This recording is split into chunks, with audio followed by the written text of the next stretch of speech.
Hi guys, ఒక చిన్న పిల్లవాడు 17 తారీఖు సెప్టెంబర్ 1950లో గుజరాత్లో గాంధీనగర్లో జన్మించడం జరిగింది. ఇతను చిన్నప్పుడే రైల్వే స్టేషన్లో టీలు అమ్ముకునేవాడు. తర్వాత తన కళలు మించి ఉండడం వల్ల కోరికలు అనేవి బయటికి వెళ్ళకపోవడం జరిగింది. తన 8 సంవత్సరంలోనే ఆర్ఎస్ఎస్లో జాయిన్ అయ్యాడు. తర్వాత 12 ఏళ్ళు దేశమంతా చుట్టుముట్టాడు.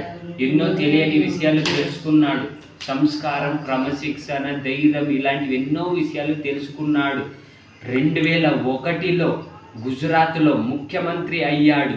తర్వాత 2014లో మన భారతదేశంలో ప్రధానమంత్రిగా అవ్వడం జరిగింది. ఇతని 24 సంవత్సరాల రాజకీయ వ్యవస్థలో ఎన్నో అభివృద్ధి చేశాడు. ఉదాహరణకు Swachh Bharat, Indian deposit, G20 ఇలాంటివి ఎన్నో అభివృద్ధి చేయడం జరిగింది. ఈ వీడియో చేయడం ఉద్దేశం ఏమిటంటే, ఈరోజు మన భారతరత్న ముద్దు బిడ్డ నరేంద్ర మోదీ జయంతి కాబట్టి ఈ వీడియో చేయడం జరిగింది. అతనికి నరేంద్ర మోదీకి మనస్ఫూర్తిగా మనం జన్మదిన శుభాకాంక్షలన్నీ తెలియజేసుకుందాం. ధన్యవాదములు.